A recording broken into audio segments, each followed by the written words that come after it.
حضرت جبرائیل حاضر ہوتے ہیں، کہتے ہیں حضور کیا تلاش ہے؟ پتھر کی تلاش ہے۔ حضرت جبرائیل علیہ السلام جبل ابو قبیس کے پاس لے کے جاتے ہیں اور فرماتے ہیں کہ یہ پتھر ہے، اس کو آپ لے جائیں۔ حضرت اسماعیل علیہ السلام سے حضرت جبرائیل کہتے ہیں کہ اللہ نے جنت سے 2 پتھر اتارے۔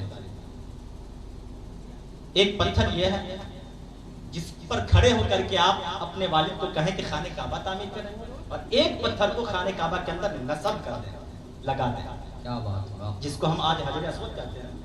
یہ 2 پتھر جبل ابی قبیس کے پاس ملے۔ حضرت اسماعیل اس پتھر کو لے کر کے آتے ہیں۔ خصوصیت دیکھیں،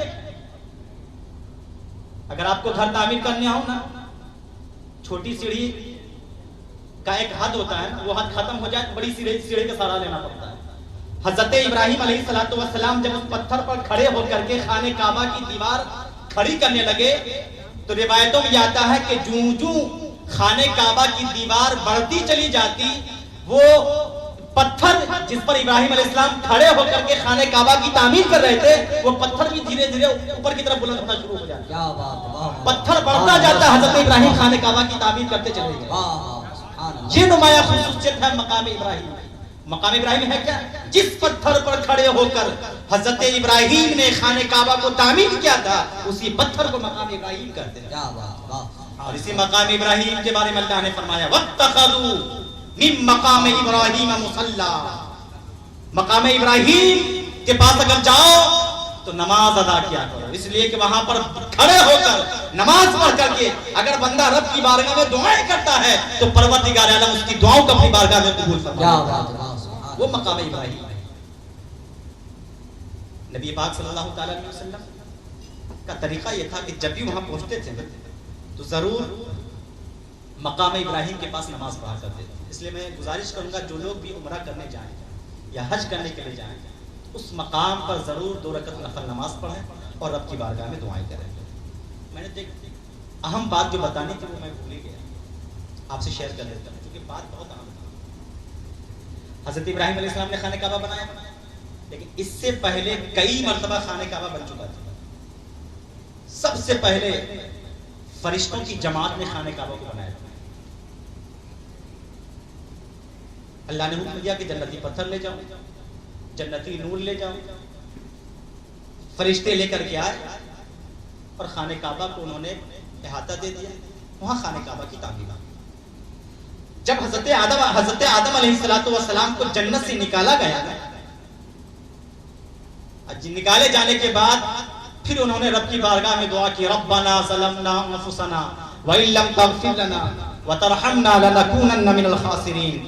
اے میرے مولا، ہم نے اپنی جانوں پر ظلم کیا ہے، اے میرے پروردگار اگر تو ہم پر رحم نہ فرمائے، ہماری خطاؤں کو نہ بخش دے تو ہم خسارے اٹھانے والوں میں ہو جائیں گے، مولا ہماری خطاؤں کو بخش دے۔ آدم کی دعا قبول ہو گئی۔ اب جب دعا قبول ہو گئی تو جنت میں جانا چاہیے تھا۔ جنت کی نعمتیں انہیں ستا رہی تھیں، کاش بھی جنت میں دوبارہ جانے کا موقع مل جاتا، کاش جنت کی نعمتیں، جنت کی بہاریں دوبارہ نصیب ہو جاتی۔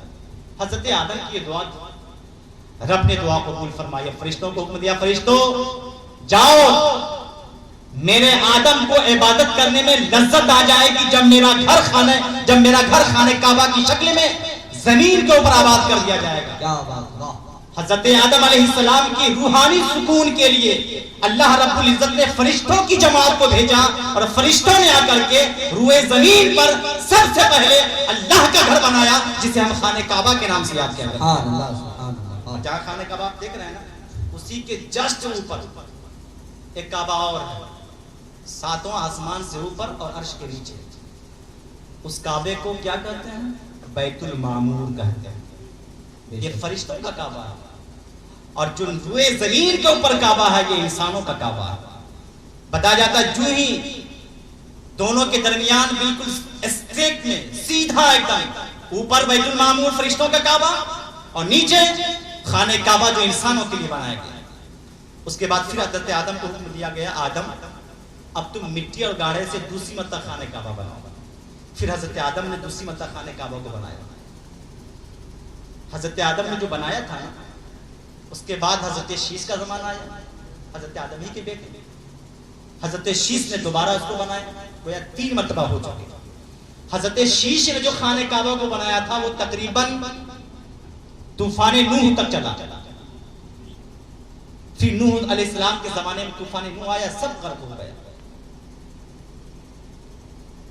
اس کے بعد پھر ابراہیم خلیل اللہ کا زمانہ آتا ہے، جس کے بارے میں ہم نے تفصیل کے ساتھ بتایا کہ ابراہیم خلیل اللہ نے خانہ کعبہ کی تعمیر فرمائی۔ تو ان اول بیت وضع للناس، سب سے پہلا گھر جو اللہ رب العزت کی عبادت کے لیے بنایا گیا وہ خانہ کعبہ ہے مکہ المکرمہ کے اندر۔ اس کے بعد اللہ نے کیا فرمایا؟ اس کے اندر کئی نشانیاں ہیں، جس میں ایک نشانی مقام ابراہیم ہے۔ اس کے بعد اب ذرا غور کیجیے، اس خانہ کعبہ کی جب تعمیر ہو گئی ہے، ہم سب جانتے ہیں کہ جو چیز باقیمت ہوتی ہے نا اس کو بہت چھپا کر رکھا جاتا ہے۔ آپ کبھی گولڈ خریدنے کے لیے جائیں اور گولڈ میں بھی اگر ہار آپ نے خرید لیا ہے بہت بیش قیمت ہار، تو آپ دیکھیے باضابطہ اس کو پیک کر کے آپ ڈبے میں لاتے ہیں، ایسا ڈبہ جس کے اندر مخمل کے کپڑے لگے ہوتے ہیں۔ جو چیز جتنی باقیمت ہوتی ہے اس کو اتنی ہی چھپا کے رکھا جاتا ہے، اتنی ہی جو ہے سیفٹی کے ساتھ رکھا جاتا ہے۔ اس لیے عورتوں کو پردے کا حکم دیا گیا ہے۔ عورتیں باقیمت چیز ہوا کرتی ہیں، اس لیے انہیں پردے میں رہنا ہے۔ جو چیز جتنی زیادہ باقیمت ہوتی ہے اس کو اتنی ہی احترام کے ساتھ رکھا جاتا ہے۔ آپ نے مسجدیں دیکھی ہوں گی، مسجدوں پر کبھی غلاف نہیں چڑھایا جاتا۔ خانقاہ میں آپ حاضر ہوئے ہیں، ان خانقاہوں میں کبھی غلاف نہیں چڑھائے جاتے، لیکن آپ نے دیکھا ہے ایک گھر ایسا بھی ہے اللہ رب العزت کا گھر خانہ کعبہ کہ پورے خانہ کعبہ کے اوپر غلاف چڑھایا گیا ہے۔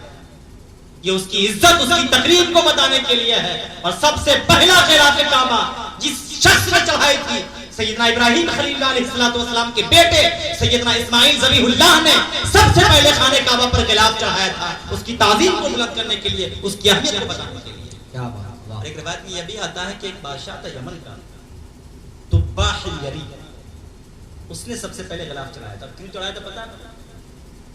اس کا ارادہ تھا خانہ کعبہ کو اٹھا دیں، لیکن جو چیز رننگ میں رہتی ہے نا، ترقی میں جو چیز رہتی ہے نا، اس سے جلن کرنا، حسد کرنا انسانی فطرت کا ایک عام شیوا ہے۔ بے شک خانہ کعبہ کی طرف لوگ کھینچے چلے آ رہے ہیں، جوق در جوق، ہجوم در ہجوم، لوگ خانہ کعبہ کے پاس آ رہے ہیں۔ یمن کا رہنے والا یہ بادشاہ سوچتا ہے یار سب لوگ وہیں جاتے ہیں، چلو خانہ کعبہ کو اٹھا دیا جائے۔ اس نیت سے نکلا تھا، راستے میں طوفان، آندھی، بارش خوب ہوئی، بندہ پریشان ہو گیا۔ اس کے عالموں نے بتایا کہ تمہارا ارادہ بہت غلط ہے، اس ارادے سے توبہ کرو اور اس کے بدلے میں خانہ کعبہ کے اوپر غلاف چڑھاؤ، تب تمہاری دعا رب کی بارگاہ میں قبول ہوگی۔ بتایا جاتا ہے دوسری روایتوں میں کہ سب سے پہلے یمن کا رہنے والا بادشاہ طباح حميري نے خانہ کعبہ پر غلاف چڑھا کر کے اپنے ناپاک ارادے سے توبہ کی، پھر اس کی توبہ رب کی بارگاہ میں قبول ہوئی۔ اس لیے غلاف کعبہ بنایا جاتا۔ اب تو ماشاءاللہ ایک فیکٹری بن گئی جو سالوں سال غلاف کعبہ کی تیاری میں رہتی ہے، اور 8 ذی الحجہ کو خانہ کعبہ پہ غلاف چڑھایا جاتا ہے۔ حضور تو بہتر جانتے ہوں گے، جب حاضر ہوں وہاں پہ تو 8 ذی الحجہ کا ضرور انتظار کریں اور دعا کریں ہم لوگوں کے لیے بھی کہ ہم لوگ کا مقدر جگمگائے کہ اس منظر کو اپنی نگاہوں کے سامنے دیکھ سکیں۔ پہلے 10 ذی الحجہ کو غلاف کعبہ چڑھایا جاتا تھا، اب 8 ذی الحجہ کو چڑھایا جاتا ہے، جو کہ حج کا ٹائم رہتا ہے۔ اب ذرا میں اپنی گفتگو کو آگے بڑھاؤں۔ اللہ نے کیا فرمایا؟ فیہ آیات بینات، اس میں کئی نشانیاں ہیں ارد گرد۔ ایک نشانی کا تذکرہ کیا اللہ نے مقام ابراہیم، میں بتا چکا۔ دوسری نشانی ہے آب زمزم۔ کیا ہے؟ آب زمزم۔ آپ نے دنیا میں بہت پانی دیکھے ہوں، گنگا جل ہے، جمنا جل ہے، بہت سارے جل ہیں، بہت سے تالاب بھی آپ نے دیکھا ہوں۔ ایک ایسا وقت بھی آتا ہے کہ تالاب خشک ہو جاتا ہے، ہوتا ہے کہ نہیں؟ خود گنگا کا پانی جب گھٹنے لگتا ہے تو اور پانی کی تو دور کی بات، لیکن آب زمزم شریف کی یہ خاصیت ہے کہ جب سے آب زمزم قائم ہے اس وقت سے لے کر آج تک زمزم کا پانی کبھی خشک نہیں ہوا ہے، بلکہ روز بروز بڑھتا ہی چلا جاتا ہے۔ بلکہ ایک اخباری رپورٹ کے مطابق میں بتاؤں کہ آب زمزم سے 1 گھنٹہ میں 67,400 لیٹر پانی لوگ لیتے ہیں اور اپنے گھروں کو لے کر کے جاتے ہیں. ایک گھنٹہ میں 68,400 لیٹر پانی. آج تک آپ نے سنا ہے کہ زمزم کا پانی خشک ہو گیا ہے, کم پڑ گیا؟ دوسری بات بتاؤں اس کی خصوصیت. تالاب وغیرہ میں آپ نے دیکھا ہوگا کہ نیچے سے کائی جم جاتی ہے, پانی کے اندر جراثیم پیدا ہو جاتا ہے. لیکن آپ زمزم شریف کی خصوصیت یہ ہے کہ جب سے وہ قائم ہے, 4,500 سال پہلے سے قائم ہے, بلکہ 5,000 سال پہلے, اس وقت سے لے کر کے آج تک زمزم شریف میں کے پانی میں نہ جراثیم پیدا ہوا, نہ زمزم شریف کنویں کے اندر آج تک نہ کھائی پیدا ہوئی, نہ گندگی پیدا ہوئی. یہ سب سے بڑی خصوصیت. اور اس زمزم کے بارے میں آقا کریم صلی اللہ تعالی علیہ وسلم ارشاد فرماتے ہیں. کیا فرماتے ہیں؟ جب بندہ زمزم کو جس